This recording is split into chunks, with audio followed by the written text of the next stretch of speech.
ce soir, j'aimerais partager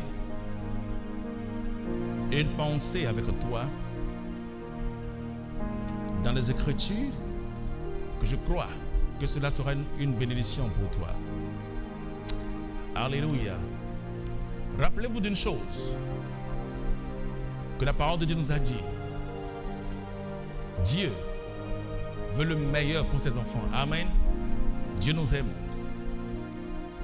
Et son plan a été révélé dans sa parole.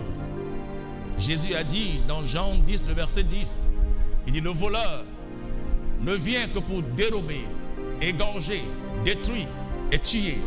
Mais moi, je suis venu afin que mes brebis aient la vie et qu'ils soient dans l'abondance. Amen. Donc le plan de Dieu pour ses enfants a été révélé. C'est que nous ayons la vie et la vie en abondance. Amen. La vie pour notre corps, la vie pour notre âme, la vie pour notre esprit, la vie pour notre santé, la vie pour nos finances, la vie pour nos familles, la vie pour nos enfants, la vie pour nos relations, la vie et la vie et la vie en abondance. Amen. C'est le plan de Dieu pour nous. Et c'est le diable qui a le contraire, il veut détruire, il veut tuer. Mais il a été échoué. Alléluia. Il a été vaincu au nom de Jésus-Christ de Nazareth. Maintenant, pour pouvoir vivre cette vie, le Seigneur ne laisse pas ses enfants dans la confusion. Quelqu'un s'est posé une question. Et la personne a dit, est-ce que Dieu existe réellement comme les gens disent? Est-ce que Dieu existe réellement? Et on lui a posé la question, pourquoi est-ce qu'il demande cela? Mais il a dit, mais si Dieu est réel, pourquoi tant de problèmes dans le monde et Dieu ne réagit pas? La personne dit, pourquoi il y a tant de problèmes dans le monde et que Dieu ne réagit pas? Et il semble que Dieu est silencieux. Il semble que Dieu ne se soucie pas des problèmes qui se passent. Et quelqu'un lui a dit, Dieu existe. Et non seulement il existe, il t'aime. Il dit, Dieu m'aime. Avec tous les problèmes que j'ai, avec toutes les difficultés que j'ai, dans la présence de Dieu, ma maman était décédée. Dans la présence de Dieu, des malheurs ont frappé ma famille. Et vous me dites que Dieu m'aime. Je veux dire à quelqu'un, alléluia, que Dieu l'aime. Amen. Dieu l'aime et Dieu aime ses enfants. Les malheurs dans ce monde ne sont pas causés par Dieu. Les problèmes dans ce monde ne sont pas causés par Dieu. Et nous venons de lire Jean chapitre 10 nous a révélé le cœur et la pensée de Dieu, la volonté de Dieu. Donc le malheur qui est causé dans ce monde est causé par le diable. Et quelqu'un dit, et pourquoi Dieu reste silencieux? Dieu n'est pas silencieux.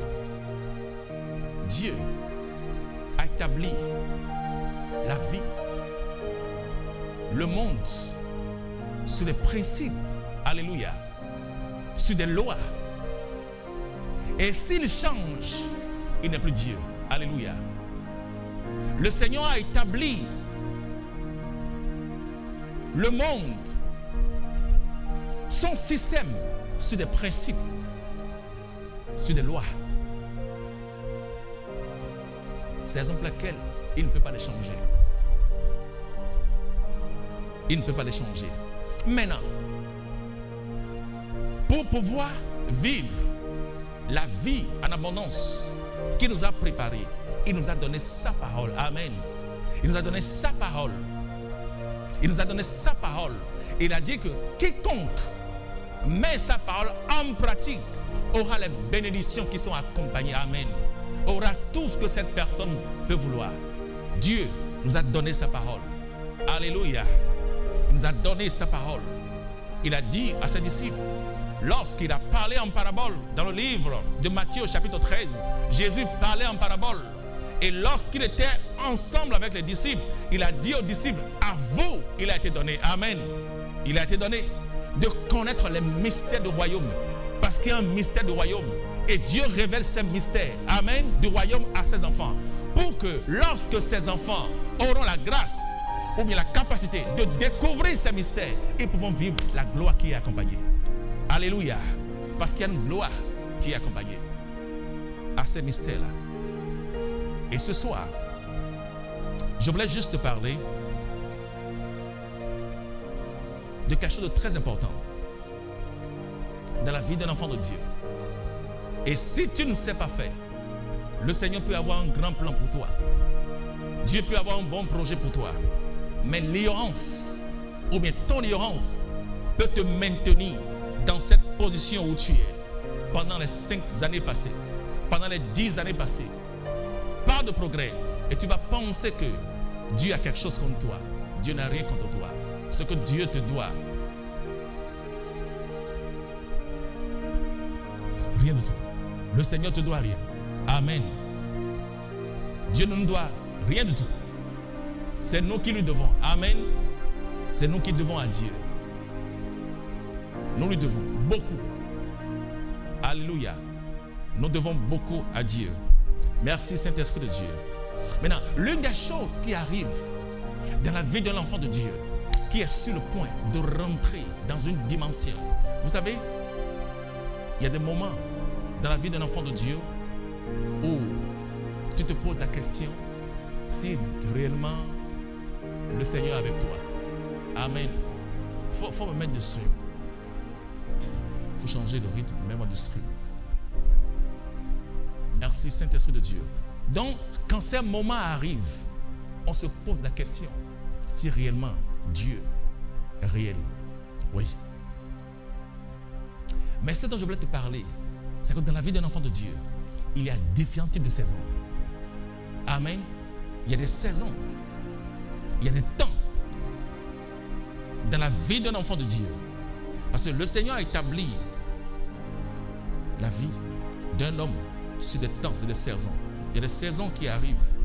Amen. Le monde a été formé par Dieu.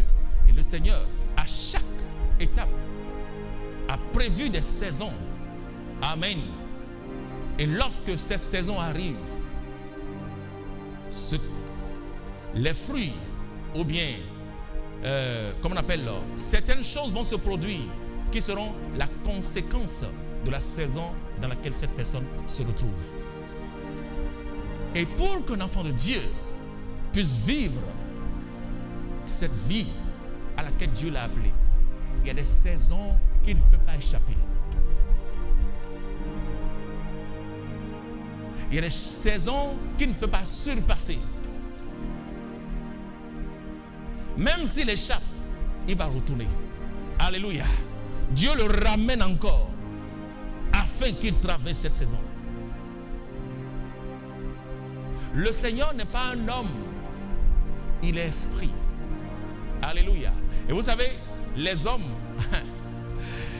je suis sûr que vous avez eu cette expérience. Si ce n'est pas avec vous, peut-être quand vous étiez en classe avec vos camarades, vous avez un ami, peut-être élève, vous avez fait une classe, et soudainement, on lui saute une classe. Amen.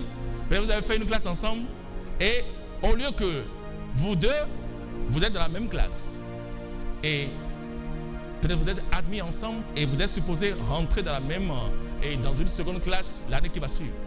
Mais à votre étonnement, il y a une classe qu'on saute à cet ami-là. Et soudainement, l'ami passe dans une classe supérieure à toi. Ça veut dire quoi? On lui saute une classe. Pourquoi est-ce que beaucoup font cela? Peut-être les parents constatent que l'enfant est intelligent. L'enfant a la capacité de comment on appelle, d'étudier les choses. Peut-être que quelqu'un qui est dans une classe supérieure est en train d'apprendre. Et on saute la classe à cet enfant-là. Et beaucoup d'hommes font cela. Et des fois, dans l'intention que l'enfant réussisse vite pour pouvoir devenir quelqu'un demain.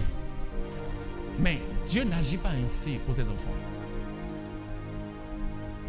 Dans le monde spirituel, Dieu ne saute pas la classe. Si la classe est nécessaire pour toi, Et Dieu voit que cette classe, elle est nécessaire. Même si tu surpasses cette classe, ou bien tu sautes la classe, le Seigneur te ramène encore en arrière, afin que tu puisses passer la classe. C'est ce que Dieu fait. Et ça, il le fait par amour. Alléluia. Dieu le fait dans son grand amour, parce qu'il ne veut pas la destruction de ses enfants. Parce que ce que tu oublies, cette classe que tu es en train de sauter peut te rattraper demain. Il y a des choses que Dieu a voulu que tu apprennes dans cette classe-là. Et toi, tu veux sauter. Et Dieu sait que demain, cela peut te rattraper. Donc, il te ramène encore en arrière pour que tu puisses apprendre les réalités de cette classe-là. Alléluia. Merci, Saint-Esprit de Dieu. Et l'une de ces choses dont je voulais te parler ce soir, dans la vie d'un enfant de Dieu, à qui Dieu a préparé une grande destinée. Écoutez, ne l'oublie jamais. Ça arrive à tous les enfants de Dieu. Peut-être quelqu'un est déjà dans cette saison actuellement, ou bien quelqu'un est sur le point d'entrer dans cette saison.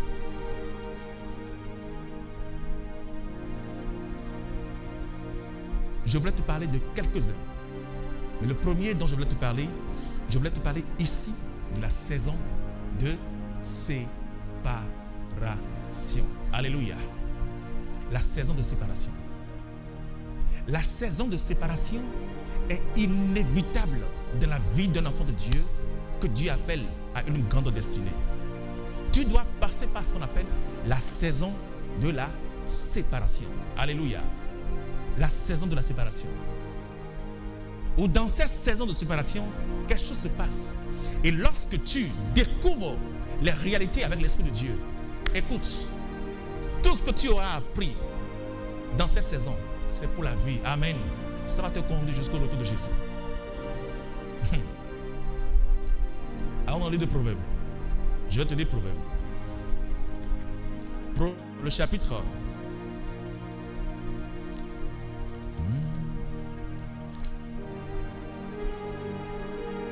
Proverbes, le chapitre 18.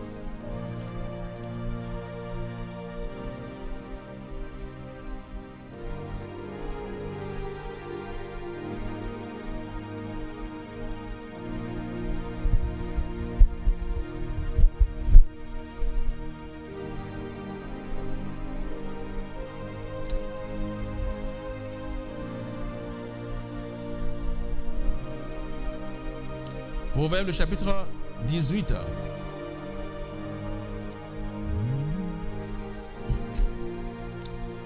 Merci Saint-Esprit de Dieu.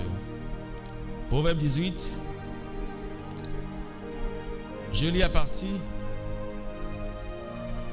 du verset 1er. Il dit: celui qui se tient à l'écart cherche ce qui lui plaît. Alléluia. Il dit: celui qui se tient à l'écart cherche ce qui lui plaît. Il y a des moments de ta vie, ou bien il y a les moments de la vie d'un enfant de Dieu où cet enfant se met à l'écart. Amen. Il a le désir de se mettre à l'écart. Il a le désir de se séparer. Maintenant, il ne veut pas se mettre à l'écart juste parce qu'il n'aime plus personne. Non, il veut se mettre à l'écart parce que l'Esprit de Dieu est en train de mettre dans son cœur: fils, c'est le moment de se mettre à l'écart. Parce qu'il y a des temps dans la vie d'un enfant de Dieu, lorsque tu es ensemble, lorsque tu es accompagné, il y a des choses que Dieu ne te dira pas jusqu'à ce qu'il te demande de te mettre à l'écart. Amen. Où tu te mets seul avec lui et ensemble, toi et Dieu, il commence par te communiquer des vérités seul. Et tu vas apprendre cela dans les lieux secrets, seul. Alléluia. Donc, il y a ce qu'on appelle dans la vie d'un enfant de Dieu des temps de séparation. Et c'est important. Veux-tu vivre une gloire? Veux-tu vivre le rêve que Dieu a mis dans ton cœur? Il arrive ces genres de saisons où ces saisons arrivent de temps en temps. Et c'est à chaque niveau. Ça veut dire quoi? Lorsqu'une gloire ou bien une promotion dans ta vie arrive, le Seigneur commence par te parler. L'Esprit de Dieu commence par te parler. Fils, il est temps de se mettre à l'écart. Amen. On ne se met pas à l'écart une fois dans la vie. Non. Cela arrive à chaque fois où tu veux rentrer dans une nouvelle saison. Amen. Lorsque Dieu veut t'envoyer dans une autre dimension, l'Esprit de Dieu commence par t'appeler. Fils, il est temps de se mettre à l'écart. Et pour une première saison, ce que tu auras appris là, avec l'Esprit de Dieu, peut être différent. Lorsque tu es sur le point d'entrer encore dans une nouvelle saison, il te dira, fils, c'est encore le moment de se mettre à l'écart. Parce qu'à chaque moment où tu te mets à l'écart, l'Esprit de Dieu t'enseigne quelque chose que tu ne connaissais pas avant. Alléluia. Donc, il y a cette saison qui est tellement importante. Amen. Tellement importante dans la vie d'un enfant de Dieu. La saison de la séparation. Où tu te mets à l'écart avec Dieu. Alléluia. Tu te mets à l'écart. Ce n'est pas un moment où tu es accompagné. Non. C'est un moment où tu es seul. Lorsque tu es une femme, l'Esprit de Dieu commence par te parler. Femme, ma fille, il est temps de se mettre à l'écart. Et tu as envie d'être seul, toi seul avec l'Esprit de Dieu. Quand tu es un homme, cela arrive, tu as envie d'être seul avec l'Esprit de Dieu. Quand tu es avec les frères, vous habitez dans la même maison, mais soudainement, le désir de les quitter commence par monter dans ton cœur. Alléluia. Où tu veux être seul. Écoutez, c'est une saison tellement importante. Quand cette saison arrive, où l'Esprit de Dieu commence par susciter les temps de solitude, où il te demande de te mettre à l'écart, ça dit quoi? Quelque chose de nouvel est en train de vouloir arriver dans ta vie. C'est important. Maintenant, aujourd'hui, nous sommes dans un monde de distraction. La distraction avec la télévision, la distraction avec le téléphone, la distraction avec tout. Et Dieu demande des fois à ses enfants, il est temps de se séparer. Vous savez ce qu'il fait? Il dit, oui Seigneur, il se sépare de tout le monde, mais il ne se sépare pas de son téléphone. Il y a toujours quelque chose qu'il a. Il a toujours quelque chose dont il ne se sépare pas. Il peut se séparer des hommes, mais il ne se sépare pas de son boulot. Il peut se séparer de son boulot, mais il ne se sépare pas des hommes. Il ne se sépare pas de son meilleur ami. Ou d'autres, ça peut être une nourriture. Alléluia. Tu aimes tellement cette nourriture-là. Dieu te dit, il est temps de te séparer de cela. De te séparer de certains plaisirs. De te séparer de certains conforts. Pourquoi? Parce qu'il y a un prochain niveau. Et tu dois apprendre à éduquer ton corps, à éduquer ton esprit, à éduquer ta pensée.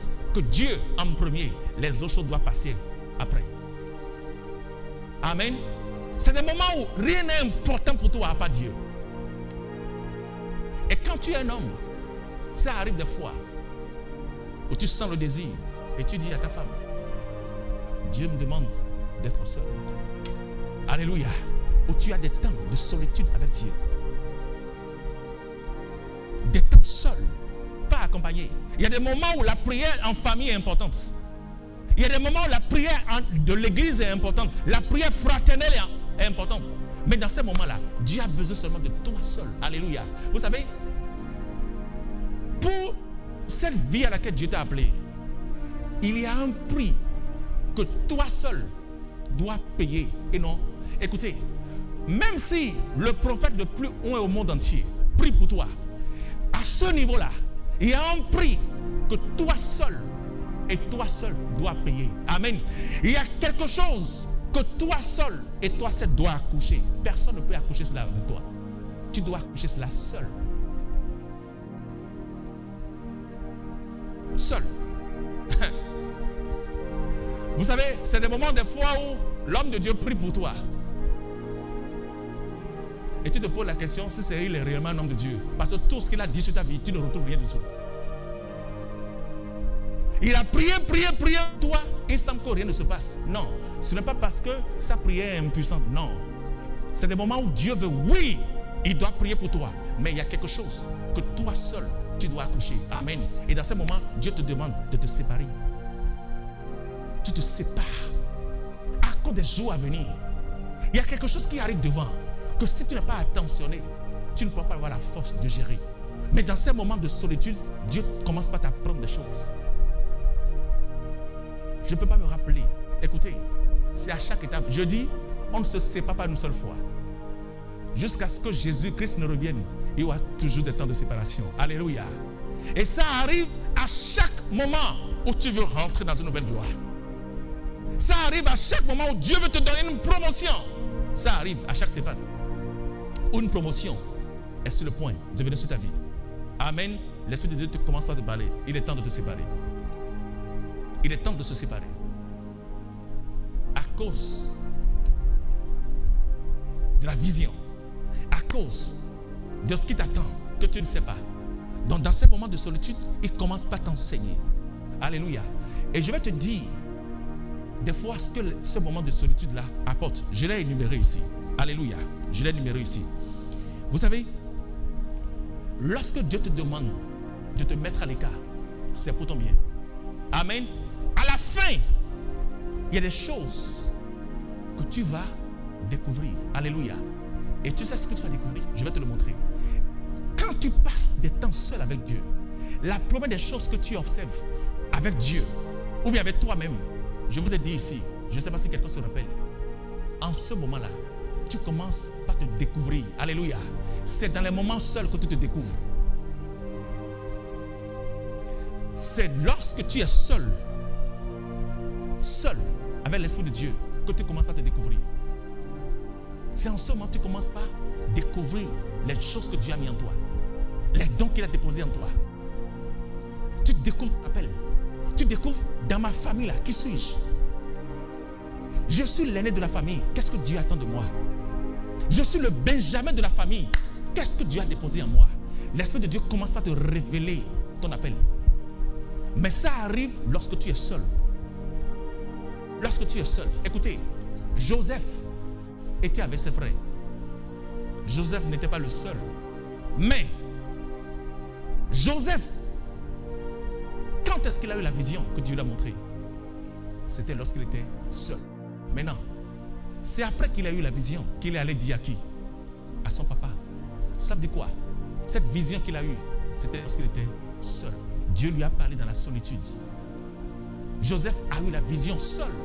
Dieu lui a parlé de son lendemain seul. Que Joseph, voici ce qui va se passer avec toi. Et soudainement, Joseph a eu la vision. Et cette vision, il a vu le soleil et la lune se prosterner devant son étoile. Et rappelez-vous, dans l'Ancien Testament, Dieu parlait à son peuple par des visions. Amen. C'était la vision. Des songes. C'était le moyen par lequel Dieu communiquait avec son peuple dans l'Ancien Testament. Alléluia. Dieu communiquait la plupart du temps. Ce n'était pas des paroles prophétiques, pas des prophètes. Ce n'était pas des visions et des songes. C'était le moyen par lequel Dieu communiquait avec son peuple dans l'Ancien Testament. Alléluia. Maintenant, quand Joseph a eu cela, c'est après qu'il allait dire à son papa. Et c'est après qu'il allait dire aussi à ses frères ce que Dieu lui a dit dans la solitude. C'est dans la solitude que tu te découvres. Tu te découvres. Dieu te demande d'être seul. Et des choses que toi-même tu ne savais pas sur toi-même, l'Esprit de Dieu commence à te les montrer. Alléluia. Le géant en toi commence par sortir. Lorsque tu passes du temps avec lui, tu découvres qu'en réalité, tu pouvais passer 30 minutes dans la prière. Tu découvres que tu pouvais passer 1 heure dans la prière. Tu découvres que tu pouvais passer 2 heures dans la prière. Tu découvres que tu pouvais passer 3 heures dans la prière. Mais chaque fois quand tu étais avec d'autres personnes, tu priais seulement 5 minutes. Tu priais seulement 10 minutes. Mais lorsque tu te mets à l'écart, l'Esprit de Dieu te dit, fils, ce que j'ai déposé en toi, ce n'est pas ce qui est dans la vie de l'autre. Amen. Et commence par te révéler ce qui est en toi. Et dans les moments de solitude, tu commences par te découvrir. Tu te découvres. Tu observes. Tu te découvres. Et là, tes yeux s'ouvrent sur des réalités te concernant que tu ne savais pas avant. Voici ce que la saison de solitude apporte. Frères et sœurs, écoutez, c'est une saison. Si tu ne passes pas, je prie que tu passes par là. Pourquoi? Parce que sans cette saison, il n'y a pas de prochaine étape. Tout commence d'abord par là. Ça doit commencer par là. Ça doit commencer par là. Donc si quelqu'un n'a pas encore passé ou il n'est pas encore passé par la saison de solitude, je prie que l'Esprit de Dieu le fait passer par cette saison. Parce que c'est par là que tu vas te découvrir. Oui. Lorsque tu commences par te séparer de tes frères, pas parce que tu ne les aimes pas, alléluia, mais parce que tu veux te connaître. Dieu te le demande de te séparer parce qu'il veut te montrer en réalité qui tu es. et ce qu'il a déposé en toi. Des fois, nous avons cette habitude-là de nous comparer aux autres. Alléluia. De nous comparer aux autres. Je vois que l'autre est ceci, donc pour cela, certainement, moi-même je suis pareil. Non! Chacun de nous, nous sommes uniques. Alléluia. Dieu nous a créés avec une unicité. Il y a ce que je peux faire que tu ne pourras jamais faire. Alléluia. Peu importe combien tu vas m'imiter, il y a quelque chose que tu peux aussi faire de façon excellente que je ne peux jamais le faire. Peu importe combien je t'imite. Alléluia. Peu importe combien je t'imite, je ne pourrai pas le faire de la même façon que toi. Parce que c'est selon toi. Amen. Dieu l'a fait pour toi et en toi. Cela a été façonné, taillé à ta mesure. Alléluia. Oui. Merci Saint-Esprit de Dieu. Donc, ce que tu découvres à ce niveau-là, je dis quoi? Tu découvres quoi? Tu te découvres, la découverte de soi-même. Alléluia. Et le second que tu découvres, c'est dans la saison de solitude que tu commences par croître. Alléluia. Tu commences par croître dans la sagesse de Dieu et dans la connaissance. Vous imaginez, comment peux-tu être un homme influent dans une société, dans un ministère, dans un domaine donné, pour que tu sois une bénédiction pour plusieurs, sans la sagesse de Dieu? C'est impossible. Alléluia. C'est impossible. Tu ne peux pas conduire une nation sans la sagesse de Dieu. Tu ne peux pas conduire une entreprise sans la sagesse de Dieu. Ça va tomber. Alléluia. Cette entreprise va tomber. Il y a des gens, lorsqu'ils manquent de sagesse, quand Dieu te donne une entreprise et tu manques de sagesse, ça va tomber dans ta main. Parce que tu as besoin de la sagesse pour pouvoir soutenir, garder ce que Dieu t'a confié. Une chose est d'avoir quelque chose de la part de Dieu, mais une chose est de savoir comment garder ce que Dieu t'a donné. Mais qu'est-ce qui va te permettre de garder ce que Dieu t'a donné? La sagesse. C'est pour cela, lorsque Salomon était... Écoutez, Salomon a vu son papa, David, conduire le peuple de Dieu pendant des années. Salomon a suivi son papa, David, conduire. Salomon a vu des fois, lorsque David avait certains échecs. Lorsque David était seul, il pleurait à la maison. Salomon voyait tout cela. Salomon, lorsqu'il était enfant, il voyait son papa David pleurer. Mais Salomon se posait la question, pourquoi est-ce que mon père pleure? Qu'est-ce qu'il donne de pleurs? Et Salomon observait tout cela. Salomon observait lorsque David, un jour, Dieu avait envoyé une plaie contre, comment on appelle, le peuple de Dieu. Il y avait des morts, des choses terribles se passaient dans le peuple de Dieu. Salomon a vu lorsque David avait eu des échecs. Salomon a vu lorsque cela était arrivé à son papa. Salomon observait tout. Il a vu les hauts de son papa, il a vu les bas de son papa. Salomon observait le succès de son papa et là où son papa avait échoué. Il a tout observé. Son papa était quoi? Le roi d'Israël. Son papa est décédé. David est mort. Et Salomon maintenant a été intronisé pour conduire ce même peuple que son papa a conduit. Alléluia. Et maintenant, Salomon a appris que le Dieu qu'il sait, c'est le Dieu d'alliance. Et pour renouveler une alliance avec une entité, il faut des sacrifices. Alléluia. Dans le monde des ténèbres, ou bien je dis dans le monde des ténèbres, dans le monde des esprits, écoutez, ce sont les sacrifices qui parlent. Les paroles ne parlent pas. Alléluia. Si tu veux opérer dans le monde des esprits, tes sacrifices doivent parler. Donc Salomon a compris que dans le monde des esprits, que Dieu n'est pas un homme, Dieu est esprit. Donc d'abord, pour avoir une communication avec ce Dieu-là, il faut d'abord des sacrifices. Et le premier jour où Salomon a été intronisé, la Bible déclare qu'il a tué 1000 holocaustes pour Dieu. Parce que c'est que tout commence par là. Alléluia. Donne et on te... Alléluia. Donc Salomon voulait recevoir. Et pour recevoir, il a donné d'abord. Parce que c'est le principe pour pouvoir recevoir. Il faut d'abord donner avant de recevoir. Et quand il a opéré ce principe, la Bible déclare Dieu l'a visité. Parce qu'ils savent que c'est de façon... En fait, c'est tic-tac. C'est auto. C'est donne et prends. Alléluia. Donne et prends. Donc Salomon savait que s'il donnait, la réponse de Dieu serait automatique. Maintenant, quand il a donné, Dieu a agi parce qu'il est fidèle. Amen. Il ne ment pas. Donc la fidélité de Dieu s'est manifestée. Et Dieu a visité Salomon. Il a demandé à Salomon, qu'est-ce que tu veux? Demande-moi tout ce que tu veux. Je te donnerai. Salomon s'est rappelé, qui suis-je? Pourquoi? Parce que dans la solitude, il avait déjà une réponse de qui il est. Amen. Et il y a une prochaine étape. La prochaine étape maintenant, c'est de savoir comment. Je sais déjà qui je suis. Donc Dieu m'a appelé à être un homme d'affaires. Dieu m'a appelé à être un homme de Dieu. Dieu m'a appelé à être un leader, quelqu'un dans un domaine. Donc, j'ai déjà la découverte de qui je suis. Maintenant, il ne suffit pas seulement de savoir qui tu es. Tu peux savoir qui tu es et échouer. Je vais te montrer dans la parole de Dieu des gens qui savaient qui ils étaient, mais ils ont échoué. Alléluia. Des gens ont su après qui ils étaient. Mais lorsqu'ils ont manqué cette sagesse-là, cette connaissance-là, ils ont échoué.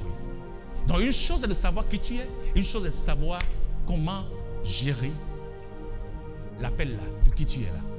Et c'est ce que Salomon a regardé. Salomon a dit, qui suis-je? Et il a eu la réponse de qui il était. Je suis roi. De quoi ai-je besoin? De la sagesse. Pour pouvoir garder mon trône. Pour pouvoir être toujours roi. Pour pouvoir conduire ce peuple. Il dit, Seigneur, l'argent n'est pas le problème. Je peux avoir l'argent échoué. Je peux avoir l'argent échoué. Je peux avoir la réputation échouée. Je peux avoir la force échouée. Je peux demander à Dieu de détruire tous mes ennemis. Et en un clin d'œil, Dieu va tuer tous tes ennemis. Mais une petite maladie ou bien une petite situation peut venir et te détruire. Tes ennemis ont été détruits, hein, mais quelque chose d'autre peut venir te détruire. Qui ne seraient pas tes ennemis. Alléluia. Et quand Salomon a compris que rien de ces choses ne lui donne la garantie, la richesse ne lui donne pas la garantie, la puissance ne lui donne pas la garantie, la force ne lui donne pas la garantie. Et Seigneur, tout ce que je te demande, donne-moi de la sagesse. Alléluia. Mais j'aime ce que la Bible nous dit après la demande de Salomon. La Bible déclare que la demande de Salomon plut à l'Éternel. La Bible dit que la demande de Salomon plut à Dieu. Dieu dit waouh. Bravo Salomon. Dieu dit Salomon bravo. Waouh. Dieu a applaudi Salomon. Dieu l'a applaudi. Quand Salomon a fait la demande, Dieu a appelé son conseil et il a applaudi Salomon.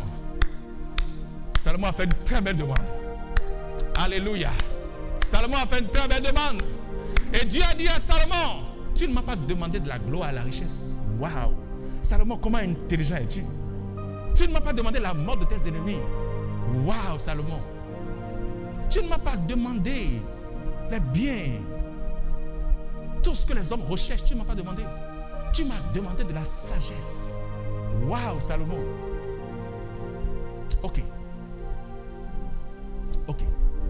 Salomon, tu m'as touché. C'est ce que Dieu a dit à Salomon. Tu m'as touché, Salomon. Maintenant, qu'est-ce que tu me demandes? La sagesse. Ok, moi l'Éternel, voici, je te donne cette sagesse-là. Alléluia. La sagesse que tu me demandes, je te le donne. Maintenant,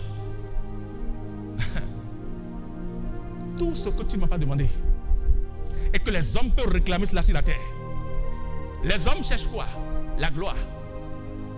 Il n'y a aucun homme qui veut la honte. Amen. Vous connaissez quelqu'un qui veut la honte dans sa vie? Personne. Même le fou ne veut pas la honte. Tout le monde veut la gloire. Tout le monde veut la gloire. Alléluia. Tout le monde veut la gloire. Donc Dieu a dit à Salomon, voici, je te donne la sagesse. Et à part la sagesse, je te donne tout ce pourquoi les hommes vont courir. Les rois vont courir.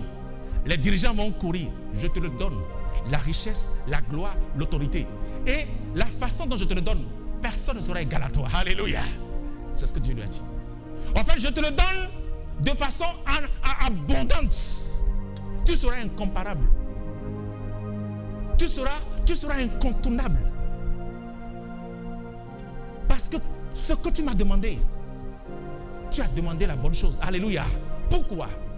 Parce que la sagesse qu'un homme demande à Dieu a la capacité de lui donner toutes les autres choses. Alléluia.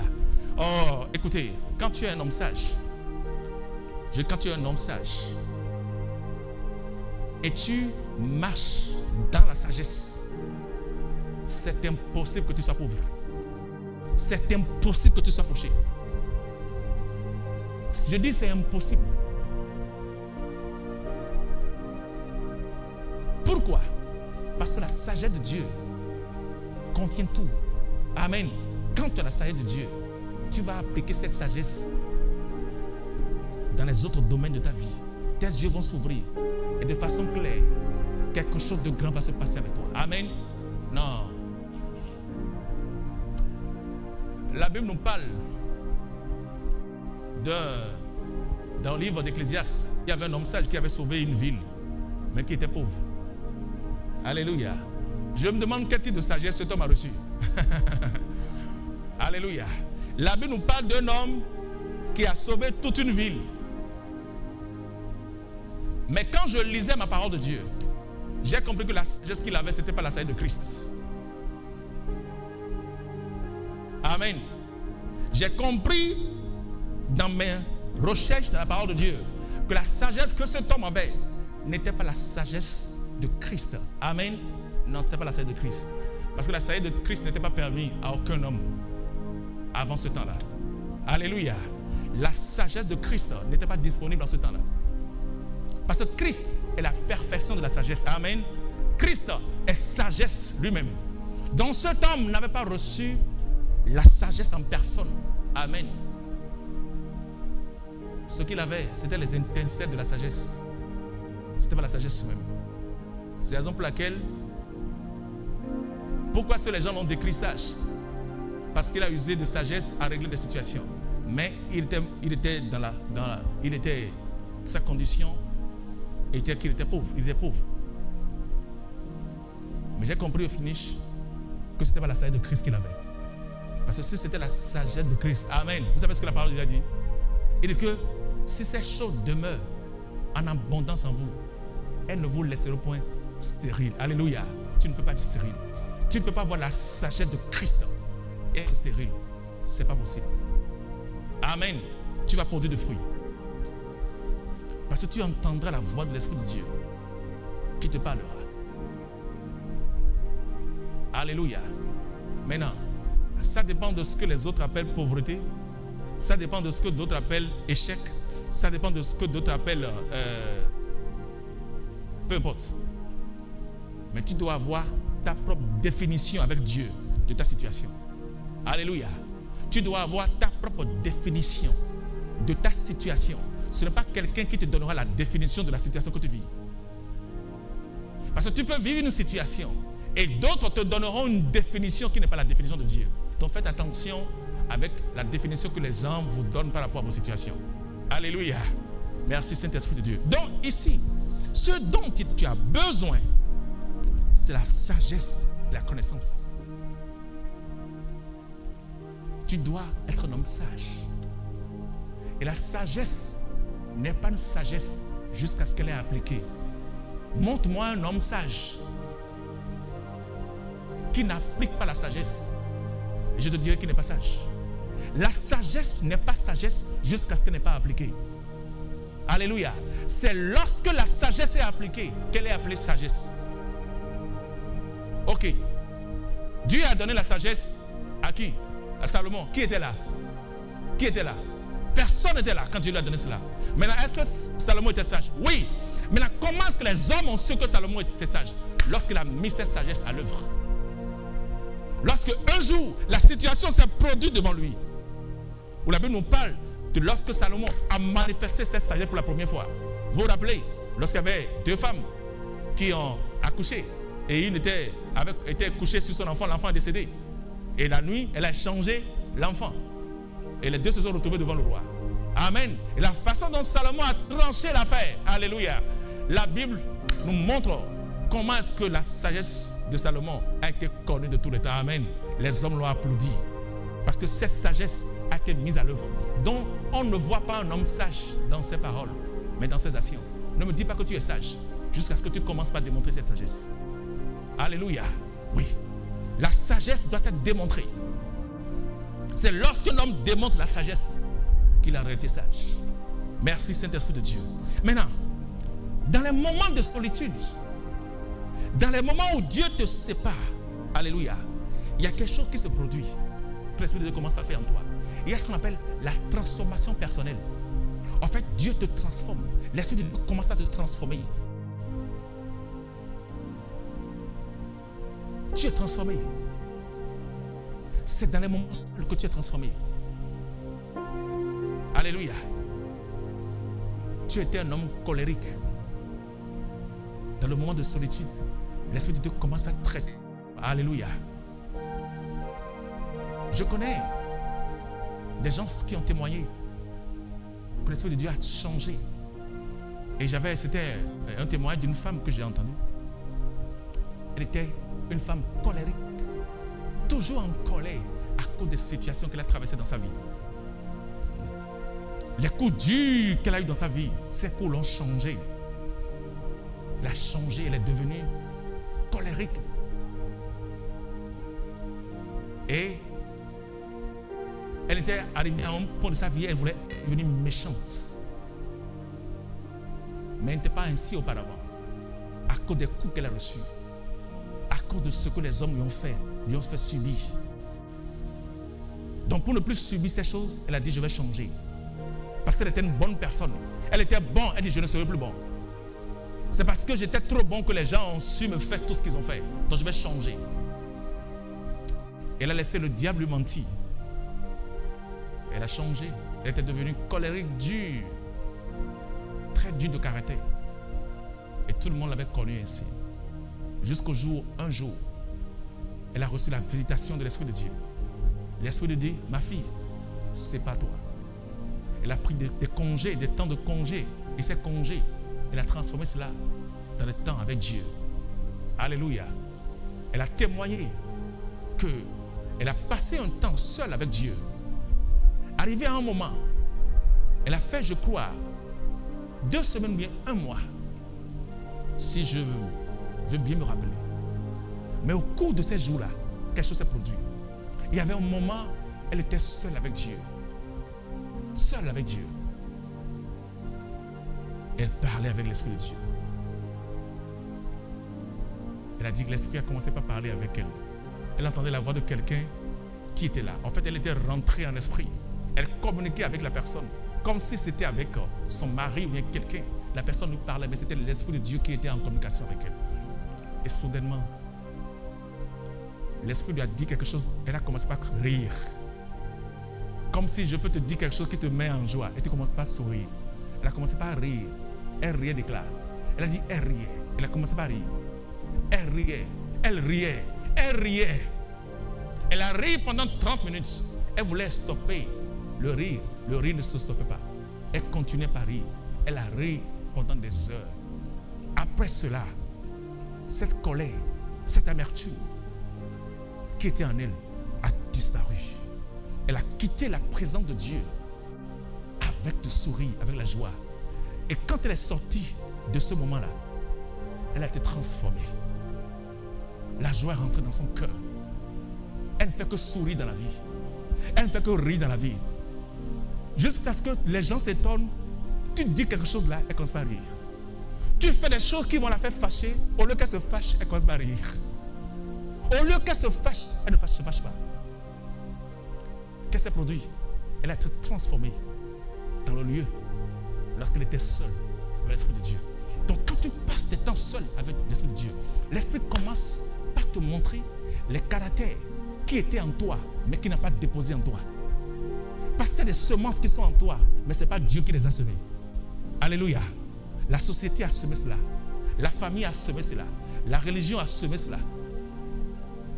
Les événements de la vie ont semé cela en toi. Mais l'Esprit de Dieu commence à faire un travail personnel. Et il y a ce qu'on appelle la transformation personnelle. Alléluia. Tu commences par te changer. Alléluia. Tu commences par changer. Tu étais quelqu'un de très envieux. Tu envies tout le monde. Soudainement, l'envie disparaît. Alléluia. La jalousie, tu étais quelqu'un, quand tu voyais quelque chose de quelqu'un, tu jalouses. Je connaissais des gens comme ça. Ils ont témoigné.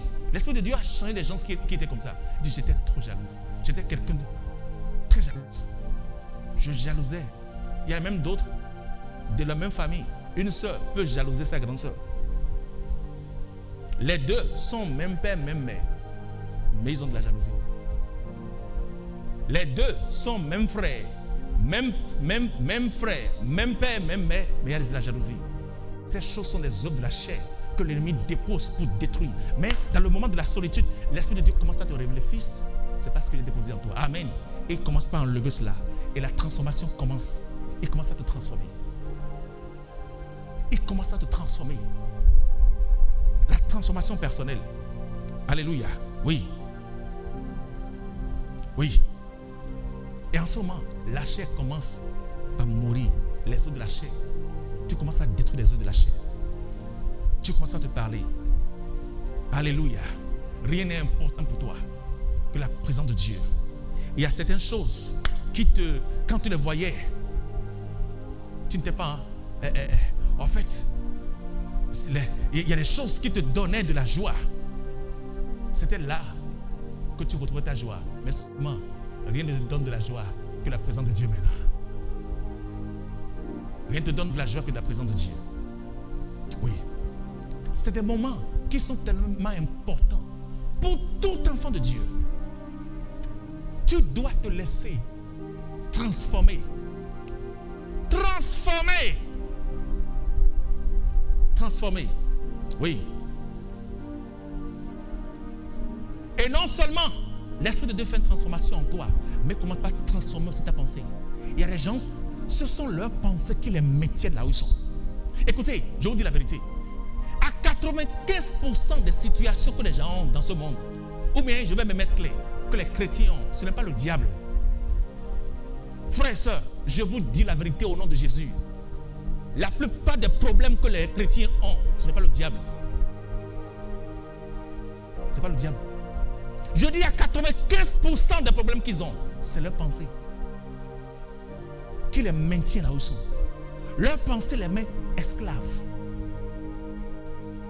Ils sont esclaves de leur pensée, pas du diable. Et des fois, le diable, même ce mot, le diable me dit, mais je n'ai rien contre toi. Je vous dis la vérité, des fois, le diable est étonné. Quand vient, on prie contre lui, il dit, mais je n'ai rien fait.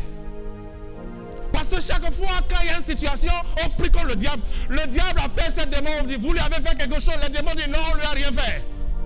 Et il se demande, mais pourquoi vous m'appelez mon nom? Ce n'est pas le diable, c'est ta pensée. Je vous dis la vérité. La pensée des gens les maintient en captivité. C'est pour cela que Dieu ne peut pas élever un homme dont la pensée n'a pas été transformée. C'est impossible. Je vous dis la vérité. Écoutez, c'est pour cela que ces classes sont importantes. Si tu traverses, ou bien si tu échappes à cette classe, il va te faire retourner en arrière. Tu vas revenir d'abord. Parce que ce qui doit donner gloire sera une honte pour Dieu. Dieu n'aime pas partager sa gloire. La honte n'est jamais à l'Éternel. C'est la gloire à Dieu. Amen. C'est la gloire qui est à Dieu et non la honte. Donc si la situation, ou bien cette gloire-là, va donner honte à Dieu, la honte ne sera pas notre Dieu. Donc il te retourne à la classe pour que tu puisses apprendre. Parce que des fois, lorsque tu penses que tu connais, c'est en ce moment Dieu te montre que tu ne connais rien. Retourne encore. Et il commence par te montrer des choses. Tu dis, ah, mais c'est vrai. Hein? C'est vrai. Hein? Un homme de Dieu a partagé un témoignage. Et a dit, il était dans son ministère. Il vivait l'apothéose dans son ministère. Il vivait le surnaturel. Il n'était pas marié. Et Dieu l'utilisait déjà. De grandes choses se passaient. Et soudainement, il s'est marié. Il s'est marié. Et après 3 mois de mariage, il a une dispute avec sa femme. Et sa femme lui a parlé mal. Il a dit, il a regardé sa femme et dit, do you know me? Tu me connais? Moi, l'homme, avec tout l'onction de Dieu qui est sur ma vie, il y a des domaines dans sa vie où il n'avait pas été formé. Et il pensait que, avec l'onction de Dieu qui était sur sa vie, les choses devaient être comme ça jusqu'au retour de Christ. Et il dit le soir, il était fâché, il avait gardé sa colère. Il est rentré sur son lieu, là où il étudie. Il a pris un livre. Il a dit, il lisait le livre, mais la colère était dans son cœur. Et sa femme passait. Il ne la regardait pas. Et la femme est venue pour se présenter devant elle et devant lui plutôt. Et quand la femme est venue, la femme s'est prosternée devant lui et lui a demandé des excuses. La femme a demandé des excuses. La femme a demandé des excuses pour cela. Il a dit, quand la femme s'est prosternée devant lui et a demandé des excuses, quelque chose s'est passé avec lui. Il a dit, il y avait une grande honte. Une honte qu'il n'a jamais eu dans sa vie. L'avait envahi en ce moment-là.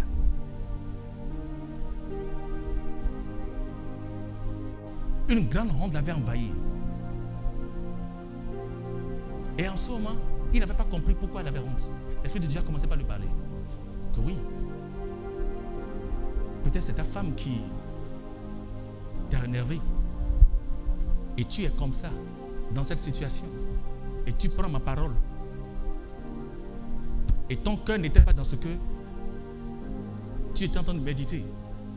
Et comment pouvait être béni? Ça dit quoi? Tu pouvais juste aller régler le problème. Et si elle ne venait pas, c'est qui la tête? Là, dit que Dieu a commencé par lui poser la question. C'est qui la tête? Il dit moi. Il dit c'est la tête qui conduit le corps. Dans la sagesse que tu as, tu vas appliquer cette sagesse. Il a dit quand tu lui as dit cela, il a eu honte. Que même, il pouvait gérer la situation autrement. Mais depuis ce jour-là, il a appris une leçon. La leçon qu'il a appris, ce n'est pas parce que tu es la tête que tu vas toujours montrer que tu es la tête. À un moment donné, la tête peut se courber. Lorsque la tête se courbe, vous savez, bon, il y a des gens qui ont la capacité de se courber. Hein. Il y a les sportifs, je ne sais pas s'ils sont ici. Ils peuvent se courber jusqu'à ce que la tête peut même rentrer au niveau du pied. Lorsque la tête vient en bas, qu'est-ce qui monte? Le dos. Est-ce que c'est la tête? Non. Quelque chose d'autre monte. Ça dit quoi? Quand on se prosterne, c'est la tête, hein? Mais la tête peut toujours se prosterner. Amen. La tête ne dit pas seulement il est toujours tête. Autre chose doit se prosterner. Il a pris une leçon de la vie. Et qu'est-ce qui avait été suscité, qu'est-ce qui était levé en lui? C'était la chair. La chair disait, je suis le roi ici. Il a dit, do you know me? En fait, c'est ce que lui il avait. Moi, l'homme de Dieu le plus haut, comme ça. Je guéris les malades, je chasse les démons et tu m'embêtes comme ça. Ah. Il a reçu ce que l'Esprit de Dieu voulait apprendre. Parce que tout ce que Dieu fait, c'est pour notre bien. Amen. C'est exemple que des fois, lorsque quelqu'un te cause du tort, c'est ton frère, c'est ta soeur, un ami, ton mari, ta femme. Des fois, tu vas vite régler le problème. Pas pour lui, à cause de Dieu et à cause de toi-même. Parce que même si on t'a offensé et tu ne règles pas le problème, tu es toujours esclave toi-même. Mais quand tu règles rapidement le problème, tu es plus grand et tu es libre. Alléluia. Tu es plus grand et tu es libre. C'est les grands hommes qui résolvent les problèmes. Que quelqu'un dise Amen. Je dis les grands hommes et les grandes femmes qui résolvent les problèmes. Les enfants ne résolvent pas les problèmes. Alléluia. Donc si tu es un grand homme ou tu es une grande femme, il faut savoir régler les problèmes. Alléluia. Merci Saint-Esprit de Dieu. Donc c'est le moment où l'Esprit de Dieu commence à faire une œuvre en toi qui est appelée la transformation personnelle. Alléluia. Merci Saint-Esprit de Dieu. Et c'est des moments où les caractères sont bâtis. Amen. Tu bâtis des caractères de Christ. Alléluia. Tu bâtis des caractères de Christ. Vous savez ce que la parole de Dieu il dit afin que l'homme de Dieu soit excellent. Amen. Dieu veut que son homme soit excellent. Dieu veut que tu sois excellent en caractère. Tu dois être excellent. Tu es excellent. Alléluia. Oui. Tu es excellent. Tes caractères sont bâtis. Et l'une des choses que tu dois beaucoup travailler, c'est ce niveau-là. La pensée et les caractères. Amen. Tu dois travailler sur tes caractères et ta pensée. C'est important. Amen. C'est important. Et comme je l'ai dit, la plupart des problèmes que le corps de Christ a, ce n'est pas le diable. Je vous dis la vérité. Ce n'est pas le diable. Ce n'est pas le diable. Ce n'est pas le diable. Le diable même s'étonne des fois quand on appelle son nom. Je vous dis la vérité. Il s'étonne. Il dit, mais qu'est-ce qu'il ne va pas avec ce frère-là? Le diable s'étonne. Chaque fois qu'on appelle son nom, il n'est pas la cause de problème. Il s'étonne. Vous voyez quelqu'un qui n'a pas de percée dans un domaine donné. Et chaque fois, il accuse le diable. Mais ce n'est pas le diable. Il y a une seule chose que l'Esprit de Dieu veut lui révéler. Peut-être c'est un caractère. Et le jour, il va se lever et réaliser que si je suis encore là où je suis là, ou bien si les mêmes problèmes que je traverse reviennent, peut-être c'est mon caractère. Vous savez, nous voulons toujours voir le problème ailleurs et non à notre niveau. Écoutez, je vous ai dit ici, et Dieu m'a dit, et j'ai pris la résolution. Et chaque fois qu'une situation arrive, écoute, la première chose ou la première personne que tu dois mettre en cause, que c'est toi-même. N'oublie jamais. Lorsque tu traverses des temps difficiles, enfant de Dieu, écoutez-moi, quand tu commences à traverser des temps difficiles, la première personne qu'il faut mettre en cause, c'est d'abord toi-même. Mets-toi d'abord en cause. Qu'est-ce que je fais que je ne dois pas faire? Ou bien qu'est-ce que j'ai fait qui ne doit pas être fait? Ou bien qu'est-ce que je dois faire qui n'est pas encore, que je n'ai pas encore fait plutôt? Mets-toi d'abord en cause. Et si tu réponds à cela, si tu as la réponse d'abord du fait que tu t'es d'abord mis en cause, maintenant tu peux chercher maintenant les choses autour de toi. Alléluia. Tu commences par parler à l'Esprit de Dieu de te révéler là où se trouve le vrai problème. Que l'Esprit de Dieu te révèle l'ennemi caché là. Qui te révèle l'ennemi. Mais d'abord, tu lui parles sur toi-même. Il faut d'abord te mettre en cause quand une situation se passe. Parce que qui t'a dit que c'est les autres le problème? Des fois c'est toi le problème et tu vas penser que c'est les autres. Et chaque fois tu accuses les autres alors que ce n'est pas les autres. C'est toi-même d'abord le problème. C'est toi d'abord le problème. Tu règles d'abord le problème avec toi. Et tu verras qu'une fois que le problème est réglé avec toi, le problème est résolu partout. Ton problème est résolu partout. Juste parce que tu as compris que mon problème n'est pas ailleurs, mais mon problème est à mon niveau. Alléluia. Oui. Tu te laisses transformer. Oui. Tu te laisses transformer. Il faut laisser la transformation. Amen. Il faut se laisser transformer. Il faut se laisser transformer. Tu refuses les pensées qui ne glorifient pas Dieu. Les pensées qui te disent tu dis non. J'aime des pensées excellentes. Alléluia. Tu penses sur ce que dit la parole de Dieu. Tout ce quoi la parole de Dieu n'a pas mentionné, tu refuses de penser sur cela. Il a dit que tout ce qui est pieux, que tout ce qui est honorable, tout ce qui est vertueux, tout ce qui mérite l'approbation, tout ce qui est louable, digne de gloire, il dit que ces choses soient l'objet de vos pensées.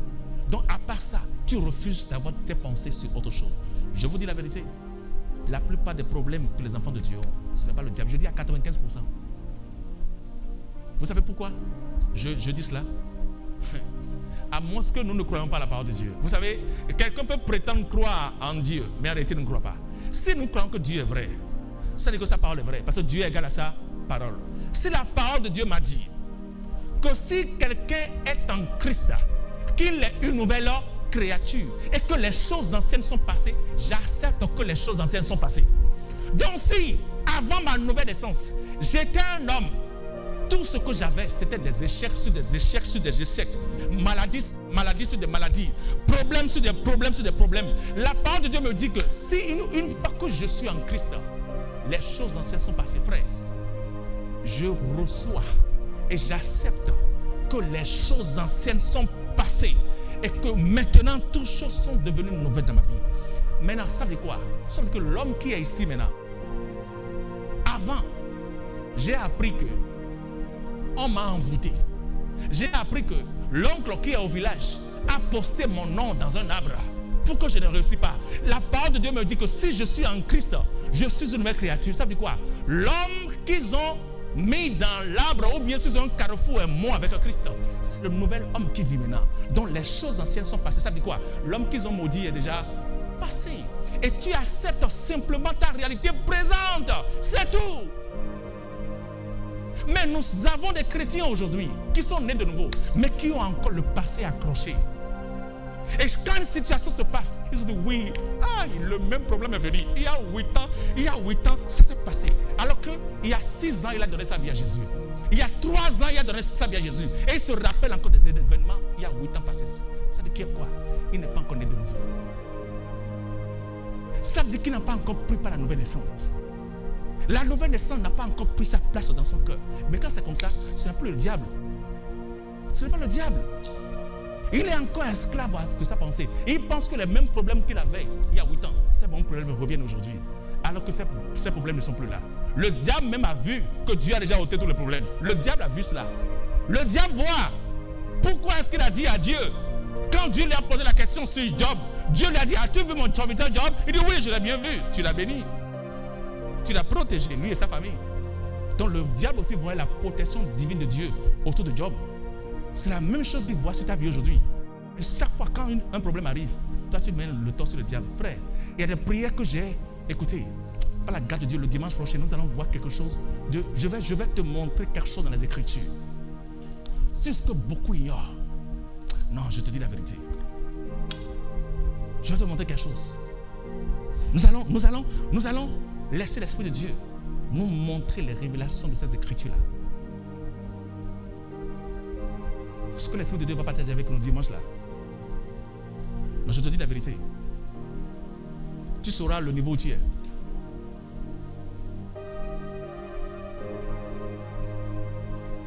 Tu sauras là où tu es. Je te dis de façon claire.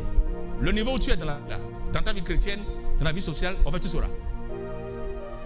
Tu vas savoir pourquoi est-ce que certains problèmes continuent d'être là. Tu sauras.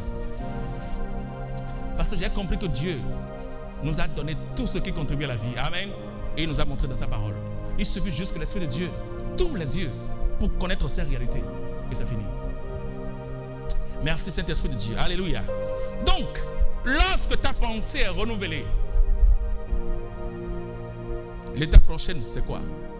Tu investis maintenant des temps dans la prière. Amen. Tu investis des riches moments de temps dans la prière. Comment peux-tu vivre la gloire de Dieu sans une vie de prière? Comment un homme peut vivre la gloire de la dernière maison sans une vie de prière? C'est faux. C'est impossible. C'est impossible. C'est vouloir quelque chose et en même temps son contraire. Si tu veux vivre la gloire qui vient de Dieu, tu dois t'apprêter à prier. Alléluia. Tu dois t'apprêter à prier. À prier. À prier. Prier. Prier. Prier. Hey! Jésus, notre roi, notre Seigneur, notre souverain sacrificateur, notre Dieu, avant la gloire, était un moment, était une période de sa vie où il voulait même renoncer à son appel. Est-ce que quelqu'un était informé de cela? Jésus voulait renoncer à son appel. Il savait pourquoi il était venu, non? Mais Jésus ne savait pas. Jésus savait pourquoi il était venu. Et il le disait, il le prophétisait. À ses disciples, il disait, oh, détruisez ce corps. Et il disait quoi? En 3 jours, je le rebâtirai. Il a dit, le Fils de l'homme mourra, au 3e jour, il sera ressuscité. J'ai dit, à la veille de son ascension, Jésus même voulait renoncer à son appel. J'ai dit, Jésus voulait renoncer. Vous savez que Jésus voulait renoncer. Dans sa prière, qu'est-ce qu'il a dit au Père? Il dit, Père, s'il est possible d'éloigner cette coupe de moi. Il dit, parce qu'il a vu ce que les hommes méchants étaient sur le point de lui faire. Il a vu ce qui était sur le point de lui arriver. Il a dit, Seigneur, Père, si tu peux éloigner cette coupe. Mais toutefois, alléluia.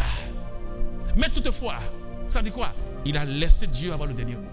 Mais toutefois, que ta volonté s'accomplisse. Mais lui-même, il était tenté de renoncer à cause de ce qu'il attendait. Vous allez voir quelque chose. Après cela, la Bible nous dit tout ce qui s'est passé aussitôt, Jésus est parti faire quoi? Prier. La Bible dit il a prié. Quand il est revenu, il a vu les disciples endormis. Il les a réveillés. Ne pouvez pas vous veiller et prier une heure avec moi. Quand il les a laissés, la Bible dit quoi? Il est parti faire quoi? Il est parti encore prier. Jésus est revenu, il les a vus, il est parti encore prier. Le Dieu qui t'a donné le salut, il est parti prier. Et toi, tu ne veux pas prier. Il y a des gens qui ne veulent pas prier.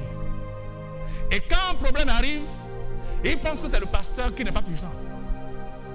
Je vous dis la vérité. Ils pensent que c'est leur pasteur ou bien leur église n'a pas de puissance. Et c'est en ce moment que vous voyez des gens changer d'église. Ils quittent et ils ne commencent pas à changer d'église en église, pensant que c'est l'église le problème. Ce n'est pas l'église le problème. Là où l'église peut avoir un problème, c'est lorsque la vérité de la parole de Dieu n'est pas prêchée. Lorsque les vérités éternelles ne sont pas prêchées. Lorsque l'évangile de notre Seigneur Jésus n'est pas prêché là, alors toute personne peut décider de quitter pour une connaissance mieux, pour une connaissance meilleure. Oui. Parce que notre Dieu est un Dieu excellent. Amen.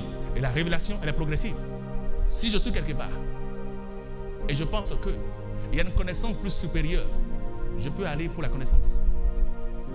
Ah oui. Si les doctrines qui sont enseignées ne sont pas des doctrines de Christ, alors la personne peut dire, moi je veux aller vivre les doctrines de Christ. Parce que les doctrines qui sont enseignées là, lorsque je les compare aux Écritures, je ne vois rien de cela. Mais, omis tout cela, ce n'est pas l'église le problème. Parce que dans cette même église, il y a d'autres qui prospèrent. Alléluia. Ah oui. Merci Saint-Esprit de Dieu. Donc, tu dois investir des temps dans la prière. Et maintenant là, à l'instant où je te parle, tu dois commencer par te préparer. Le reste des mois là, je dis le reste des mois, tu vas prier comme tu n'avais jamais prié. Je n'ai pas reçu un amen. Quelqu'un n'a pas prié ici. C'est pour ça que je n'ai pas reçu un amen. Si je disais maintenant tu vas recevoir de l'argent, j'aurais déjà des amens. Mais quand il demandait la prière, je n'ai pas reçu d'amen. Tu vas prier comme tu n'as jamais prié. Oui. Parce que si tu pries, sache qu'il y a un Dieu pour aussi.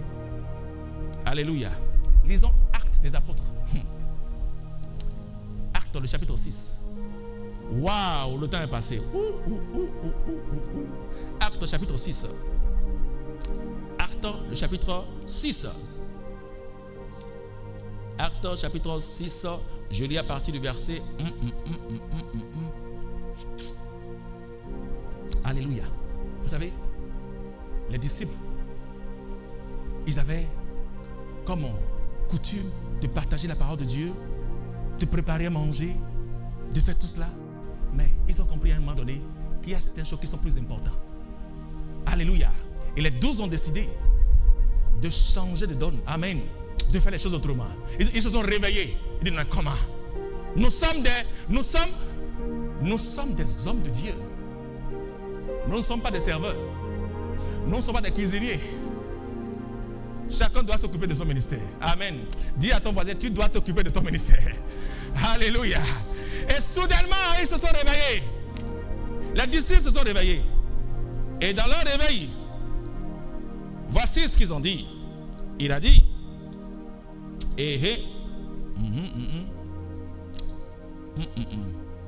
dans le verset 2, disons par le verset 2, il dit, le verset 1er, en ce temps-là, le nombre de disciples augmentait. Les hellénistes murmuraient contre les Hébreux parce que leurs veuves étaient négligées dans la distribution qui se faisait chaque jour. Donc, ne pensez pas que c'est maintenant ces choses datent. Ça date de plusieurs années. Alléluia. Là où les choses sont partagées dans l'église, d'autres pensent que d'autres ont reçu plus que d'autres là. C'est depuis le temps des disciples. Alléluia. Donc ce n'est pas nouveau dans l'église. Maintenant, il dit, Les 12 ont convoqué la multitude des disciples et dit, il n'est pas convenable. Il y a des choses qui ne sont pas convenables. Alléluia. Quand ce n'est pas convenable, ce n'est pas convenable. Il dit, il n'est pas convenable. En d'autres termes, il n'est pas normal. Il n'est pas normal que nous laissions la parole de Dieu pour servir aux tables. Alléluia. Nous ne sommes pas des cuisiniers. Nous ne sommes pas des serveurs. Nous sommes des quoi? Des ambassadeurs, des porteurs de la bonne nouvelle. Alléluia. Maintenant, il dit, c'est pourquoi, frère, choisissons parmi vous cet homme de qui l'on rend un bon témoignage, qui soit plein d'Esprit Saint et de sagesse, et que nous chargions de cet emploi. Et nous, que quelqu'un dit et nous, il dit, et nous continuerons à nous appliquer à la prière. Frère, c'est quelque chose que tu ne dois pas oublier. Alléluia. Il dit, et nous allons continuer à nous appliquer à la prière. À nous appliquer à la prière. Que Dieu donne ce cœur à quelqu'un. Alléluia. Qui s'applique à la prière. Alléluia. La soif de prier. La soif de se séparer de prier. Alléluia. Tu te sépares pour prier. Alléluia. Tu te sépares. Tu dis, dans cette semaine, je veux me séparer de tout. Je veux me séparer de tout. Mais apprends que lorsque tu te sépares des hommes, il y a quelque chose que le diable a mis dans ces derniers jours-là. Sépare-toi de ton téléphone. Amen. Si tu te sépares des hommes et tu ne te sépares pas de ton téléphone, donc il n'y a pas encore de séparation. Parce qu'aujourd'hui, même le téléphone est plus important pour d'autres, même plus que les hommes. Alléluia. Le téléphone est plus important pour d'autres, même que les hommes aujourd'hui. Il y a d'autres qui peuvent passer du temps avec le téléphone que de passer du temps avec les hommes. Oui. Donc, c'est ainsi. Il dit, nous investissons. Il dit, nous allons continuer à nous appliquer à la prière. À la prière, oui. À la prière et au ministère de la parole. Amen. La prière, le ministère de la parole. Merci Saint-Esprit de Dieu. Donc, c'est important de s'appliquer à la prière. Alléluia. De s'appliquer à la prière. Maintenant, je vais aller très vite, rapidement, à cause du temps. Le second, lorsque tu traverses le temps, ou, comment on appelle, Dieu te demande de te séparer. Ce qui arrive aussitôt. Aussitôt. Vous savez ce qui se passe? C'est en ce moment, tu rentres maintenant dans la saison du silence. Amen. Dans ces deux saisons-là vont de pair. La saison de séparation et la saison du silence. Amen. Oui. La saison du silence. Ok. Qui se rappelle ici qu'il y avait une parole sur Moïse? Moïse est destiné pour faire quoi? Pour délivrer le peuple de Dieu. Amen. Il y avait une parole de Dieu sur Moïse. Moïse était un libérateur. Et quand Moïse était dans la maison de Pharaon, il servait Pharaon. Il vivait la gloire éphémère de ce monde. Moïse était conscient de qui il était, qu'il était un hébreu. Il avait à cœur de délivrer le peuple. Et Moïse pensait que ça allait se produire par la chair. C'est pour cela, lorsqu'il a vu un jour un Égyptien en train de maltraiter un des Hébreux, il a tué. Mais quand le moment est arrivé, et Moïse a fui devant la face de Pharaon, Dieu voulait l'utiliser Moïse. Ou bien, combien de temps Moïse a passé de temps? Et combien de temps Moïse a passé avant que Dieu ne commence à l'utiliser? Moïse a passé 40 années dans le désert. 40 ans. Moïse a passé 40 années dans le désert. Et tous ces 40 ans, c'était des temps de préparation. Pourquoi? Parce qu'il allait rencontrer l'homme le plus influent, le plus, qu'on appelle idolâtre de la terre. Alléluia. En ce moment, Pharaon était l'homme le plus idolâtre de la terre. Pharaon était l'homme le plus idolâtre de la terre et le plus influent de la terre. Pharaon connaissait tout à part Dieu. Alléluia.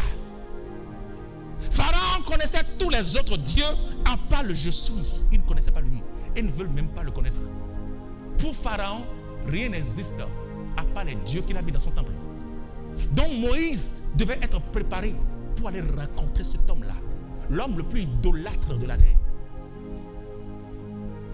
Et pour cela, Dieu savait que le temps qu'il a passé était nécessaire pour lui, pour sa formation. Et Dieu devait l'utiliser. Mais pendant ces 40 ans, écoutez, Dieu était silencieux sur la vie de Moïse. Dieu ne lui a rien dit. Moïse n'a pas entendu la voix de Dieu. Mais Dieu l'observait. Dieu le regardait. Dieu l'observait. J'ai entendu un jour un serviteur de Dieu dire quelque chose. Le Seigneur lui a dit. Il a dit quand il priait, il y avait des moments de sa vie. Et ça arrive à tous les enfants de Dieu. Ça arrive. Je vous ai dit ici, ça arrive. Il ressent souvent la présence, comment on appelle, quand il priait, lui, il écoutait la voix de Dieu. Dieu lui parlait. Et à un moment donné, la parole de Dieu était devenue rare. Il n'entendait plus Dieu. Le Seigneur lui a dit, oui, chaque fois que ma parole se fait rare à entendre, fais confiance à ma présence. Vous savez ce que cela veut dire? Chaque fois que tu traverses une situation et tu n'entends plus Dieu, tu lui parles et tu es supposé écouter ce que Dieu te dit et tu ne l'écoutes pas, fais confiance en sa présence. Ça veut dire quoi? Sache qu'il est là. Rappelle-toi de ce qu'il t'a dit. Voici, je suis avec toi tous les jours jusqu'à la fin du monde. Rappelle-toi seulement de cela. Donc chaque fois que l'enfant de Dieu n'entend plus l'Esprit de Dieu parler, qu'il fasse confiance à sa présence. Donc, Moïse n'avait rien entendu de Dieu pendant ces 40 années. Et quelqu'un pouvait dire que c'est Moïse. Je vais te parler de Jésus. Jésus.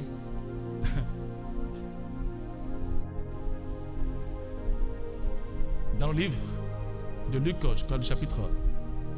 le chapitre 3, je crois bien. Le chapitre... Luc, je crois que ça s'appelle le chapitre... Non, le chapitre 1er. Oui. Vous vous rappelez un temps, lorsque Jésus, la Bible déclare qu'il allait, à chaque année, ses parents allaient, comment on appelle, à Jérusalem, pour voir, se présenter pour, comment on appelle, ils allaient à Jérusalem. Maintenant, ce jour-ci, là, quand il allait, Jésus les a échappés. Il a laissé son papa et sa maman, il est allé dans le temple. Maintenant, quel âge il avait à ce temps-là? Quel âge il avait? Bon, je crois qu'il vaut mieux qu'on lise cela. Lisons cela. Lisons cela. Allons dans le livre de Luc. Luc, le chapitre 1er.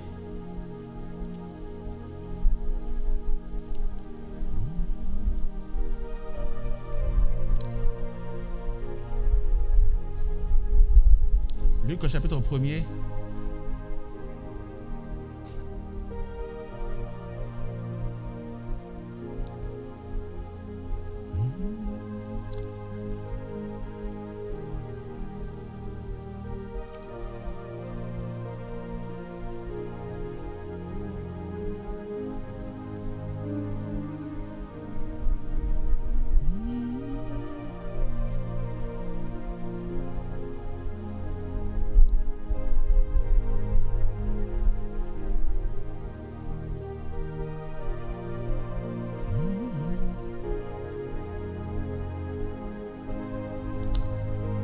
Ok, Luc le chapitre 2. Je lis à partir du verset 40. Luc 2, le verset 40. Il dit, or, l'enfant croissait et se fortifiait.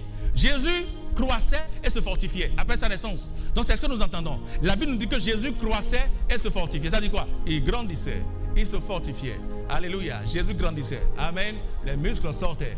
Jésus croissait. Amen. Il grandissait. Maintenant, regardez la suite. Il dit, oh, l'enfant croissait et se fortifiait. Il était rempli de sagesse et de grâce. devant Dieu et de grâce de Dieu qui était sur lui. Les parents de Jésus allaient chaque année à Jérusalem à la fête de Pâques. Lorsqu'il fut âgé de 12 ans, il y montait selon la coutume de la fête. Alléluia. Donc Jésus avait quel âge? 12 ans. Lorsqu'il était parti dans le temple. 12 ans. Maintenant, je vais te dire une chose. De 12 ans jusqu'au ministère de Jésus, c'est tout ce que nous avons entendu de lui. Si tu veux, tu peux chercher. Si tu trouves autre chose, viens me le dire. Nous n'avons plus entendu parler de Jésus après ces 12 ans-là. Donc ça veut dire quoi? Maintenant, regardez ce que la parole de Dieu dit ici dans Luc le chapitre 3. Maintenant, lisez Luc chapitre 3. Luc chapitre 3, le verset 23. Luc 3, le verset 23. Il dit, Jésus avait environ 30 ans lorsqu'il commença son ministère. Alléluia. Donc Jésus avait quel âge? 30 ans lorsqu'il commença son ministère. Waouh! Donc de 12 ans à 30 années, rien. Nous n'avons plus rien entendu de Jésus-Christ. Malgré qu'il était le Fils de Dieu, malgré qu'il était celui qui devait sauver l'humanité, rien. Silence radio, silence céleste sur Jésus-Christ. Mais tout ce qu'on entendait, Jésus croissait en stature, en sagesse devant Dieu et devant les hommes. C'était tout ce que nous avons entendu dans Luc le chapitre 2 au verset 52. Alléluia. Luc 2, le verset 52, nous dit Jésus croissait en stature, en sagesse devant Dieu, devant les hommes. Point. Donc de 12 ans à 30 ans, Jésus a passé 18 années de formation. 18 années où Dieu était silencieux. Alléluia. Dieu était silencieux, pas de parole, nous ne comprenons plus rien du tout. Jusqu'à ce qu'il ait 30 ans. 30 années pour accomplir 3 années et demie de ministère. 18 années de formation pour 3 années et demie de ministère. Aujourd'hui, lorsque quelqu'un connaît il connaît quelques versets dans le livre d'Apocalypse, il devient prophète. Lorsque quelqu'un connaît quelques versets du livre de Jean, il devient Jean le prophète. Il devient Jean le prophète. Aujourd'hui, beaucoup ne veulent plus se laisser bâtir, passer du temps et se laisser transformer. Écoutez, lorsque tu ne te laisses pas transformer par la parole de Dieu, tu sais ce qui va arriver? Tu sais ce qui va arriver? Ça peut ne pas se montrer aujourd'hui. Demain, ça va te rattraper. Parce que ce que tu as raté aujourd'hui là, ça va te rattraper des années. Où cela va se montrer que la classe là, tu n'as pas passé par cette classe. Si réellement tu avais passé par la classe là, ce qui s'est produit de devant là n'allait pas se produire. Donc, Jésus a passé 18 années à être formé. Et nous n'avons rien entendu de lui. Alléluia. 18 années. Donc, c'est des moments où Dieu est silencieux. Et quand Dieu est silencieux, fais beaucoup attention. Parce que c'est des périodes où le diable te ment beaucoup. Et le diable commence par interpréter tes circonstances et tes situations. Et toi-même, tu deviens confuse avec la justice de Dieu. Tu ne comprends plus rien. Si réellement Dieu est avec toi, pourquoi tous ces problèmes-là? Si réellement tu seras un grand serviteur de Dieu, pourquoi depuis des années rien ne se passe? Frère, c'est le moment où le diable commence par te mentir. Dieu te dit que tu seras riche. Depuis ces années-là. Là maintenant, ce n'est pas les gens de dehors. Non. Tu vas voir tes proches te diront, même pas un kilo de farine, tu as amené à la maison. Même pas un sac de riz. Même pas un sac de riz. Et tout le temps, tu dis église, église, église. Que Dieu est bon, Dieu est bon. Si ton Dieu était tellement bon, regarde, on était là. Tout le monde a payé l'argent pour l'électricité et l'eau. Tu ne peux même pas contribuer. Juste à ce que la SONEM est venue enlever le compteur. Et tu dis que ton Dieu est bon. Que ton Dieu est grand. Et le diable commence par te mentir.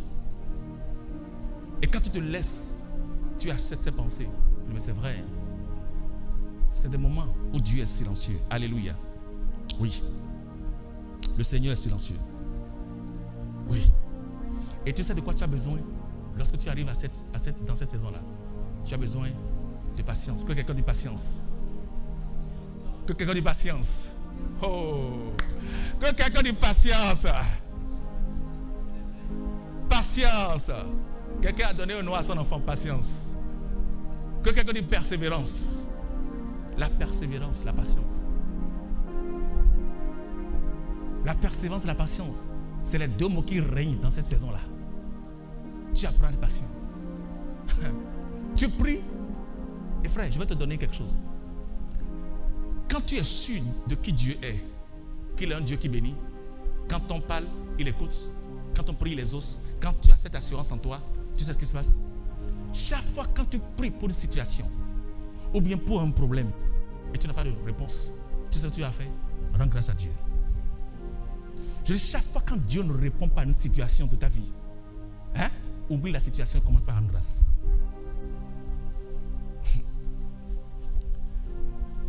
Et lorsque tu es sur le point de sortir de cette saison-là, tu sais ce qui arrive? Ou bien quand la saison finit, tu sais ce qui arrive quand la saison finit? Quand la saison finit, là, on fait cette saison de comment on appelle? Ou la saison de préparation, là, où Dieu te prépare, où il est silencieux, tout cela arrive là. Lorsque tu finis cette saison, tu sais ce qui arrive? Quand aussitôt tu quittes cette saison, ce qui commence par se produire, c'est les actions de grâce. Tu deviens un homme qui rend grâce à Dieu. Si quelqu'un doit rendre grâce à Dieu sur la terre, là, ça doit être toi. Tu deviens quelqu'un, tu rends grâce à Dieu en tout. Tu sais pourquoi? Parce que chaque fois quand ça arrive, tu traverses cette situation-là. Vous savez ce qui se passe? Ça veut dire quoi? Tu as dominé la situation. Ça veut dire que tu as gagné. Le fait que tu rends grâce à Dieu, c'est le fait que tu as passé, tu as gagné. Pourquoi? Parce qu'actuellement, la situation ne te domine plus. Et chaque fois quand la situation pour laquelle tu priais ne te domine plus, donc tu as gagné. Parce que ce n'est pas quand tu as prié automatiquement que ça va arriver. Non. Écoute, si tu pries automatiquement pour des situations, ça arrive. Dieu n'est plus Dieu. Il a dit, mon juste vivra par la foi. Amen. Jésus a dit, quand vous priez, croyez que vous l'avez reçu. Et alors, vous le verrez s'accomplir. Donc, tu dois croire et quitter même l'étape de croyance que tu as reçue. Et tu commences par rendre grâce à Dieu. Seigneur, merci. Et tu oublies. Et vous savez ce qui se passe? Le miracle intervient lorsque tu oublies et tu commences par vivre ta vie normale. Chaque fois quand tu as pensé encore sur la chose, ça ne viendra pas. Lorsque maintenant, tu ne t'inquiètes plus de la situation, ça dit quoi? Avant, quand tu t'inquiètes, ça dit que tu t'inquiètes du regard des autres. Lorsque la situation est encore dans ton cœur, tu t'inquiètes de ce que les gens diront de toi. Tu t'inquiètes de ce que les gens disent de toi. Tu t'inquiètes de leur regard. Qu'est-ce que les gens vont dire de moi? Et tu es forcé à prier, Seigneur, maintenant. Seigneur, fais-le. Pas la honte pour moi, pas la honte pour moi. Non, tu es encore contrôlé. Écoute, tu arrives à un niveau où ce que les gens disent de toi t'importe peu. Alléluia. Tu sais que ton Dieu à qui tu as demandé, il te l'a donné point barre. Amen. Et tu continues par le rendre grâce. Et la situation ne te domine plus. Amen. L'envie d'avoir la chose, coûte que coûte, te quitte. Et tu rentres maintenant dans une autre dimension. C'est quand tu rentres maintenant dans une autre dimension que cela arrive. Alléluia. Parce que là maintenant, la situation ne te contrôle plus. Et c'est maintenant que ça ne te contrôle plus que Dieu te le donne maintenant. Et c'est en ce moment ça te donne gloire. Parce que chaque fois qu'une situation te contrôle, Dieu ne te donnera pas cela. Le Seigneur ne veut pas que quoi que ce soit contrôle ses enfants. Il veut que ce soit nous qui contrôlons les circonstances et non que les circonstances nous contrôlent. Chaque fois qu'une situation doit te contrôler, tu n'auras pas cela de la part de Dieu. Jusqu'à ce que tu commences à contrôler la situation. Quand tu contrôles la situation, ça ne te dit plus rien. Et lorsque ça ne te dit plus rien, le regard des autres ne te dit plus rien. Parce que beaucoup vivent aujourd'hui sur le regard des autres. Qu'est-ce que les gens diront de moi? Ils vont penser quoi? Tout le monde réussit dans ma famille, moi seul je ne réussis pas. Tout le monde se marie, moi seul je ne marie pas. Tout le monde a des enfants, moi seul je n'ai pas d'enfants. Qu'est-ce que les gens disent de ma frère? C'est qui les gens? C'est qui les gens? Ces gens de qui tu parles là, est-ce qu'ils peuvent ajouter une seule journée sur leur vie? Il ne peut pas. Il ne peut pas. Donc au lieu de vivre sur le regard des autres, vis sur le regard de Dieu. Amen. Oui. Merci Saint-Esprit de Dieu. Ce que d'autres disent importe peu. C'est ce que Dieu dit qui est important. Alléluia. C'est ce qui est important. C'est ce qui est important. Et c'est ça Hébreu, le chapitre 10 nous dit. Lisons pour finir. Hébreu chapitre 10. Oh waouh. Hébreu chapitre 10. Hébreu le chapitre 10. Hébreu 10. Je lis à partir du verset 36. Maintenant, les autres versets 35 au verset 35. Il dit, n'abandonnez pas donc votre assurance à laquelle est attachée une grande rémunération. Alléluia! Une grande assurance. Il dit, n'abandonnez pas votre assurance. Est-ce que tu as l'assurance que Dieu t'aime? Est-ce que tu as l'assurance que ce que tu lui as demandé là, il te l'a accordé? Quand tu es sûr de quelque chose, comme je le dis souvent, le diable ne pourra plus te mentir. Alléluia! Oh, le diable ne pourra plus te mentir. Il dit, n'abandonnez pas votre assurance à laquelle est attachée une grande récompense, car vous avez besoin de la persévérance. En d'autres termes, vous avez besoin de la patience. Qu'après avoir accompli la volonté de Dieu, tu as accompli la volonté de Dieu dans le temps de préparation. Tu as accompli la volonté de Dieu dans le temps de séparation. Tu as accompli la volonté de Dieu dans le temps de silence. Alléluia. Il dit maintenant, après avoir accompli maintenant la volonté de Dieu, c'est-à-dire que ce que Dieu a voulu que tu fasses, tu l'as fait. Il dit maintenant, tu dois obtenir maintenant la promesse qui est derrière l'obéissance à la parole de Dieu. Il dit, car vous avez besoin de la patience afin qu'après avoir accompli la volonté de Dieu, vous obteniez ce qui vous est promis. Alléluia. Donc quand on accomplit ce que Dieu demande, le Seigneur donne maintenant la promesse. Alléluia. Donc chaque fois quand tu pries pour une situation et que tu n'as pas de réponse, rends grâce à Dieu. Rends grâce. Quand tu es un homme qui rend grâce, le diable aura peur de toi. Je te dis la vérité. Parce que les hommes de foi, le secret des hommes de foi, c'est l'action de grâce. Je te dis la vérité. Les hommes, les femmes de foi sont des hommes et des femmes qui rendent grâce à Dieu. Pourquoi? Parce qu'ils connaissent le Dieu qu'ils servent. Amen. Ils connaissent celui qu'ils ont comme Dieu, qui ne ment pas, qui ne trahit pas. Même s'il ne l'a pas fait aujourd'hui, demain il le fera. Alléluia. Et même s'il ne le fait pas, même si ce que je lui ai demandé, même s'il ne le fait pas, il demeure toujours mon Dieu. Il demeure toujours mon roi. Il demeure toujours l'objet de mon adoration. Ah, quand tu as cette mentalité, le diable s'éloignera de toi. Oui, il y a des gens, c'est lorsque Dieu se manifeste dans leur vie, il se glorifie. Frère, tu dois apprendre à connaître Dieu dans une autre dimension.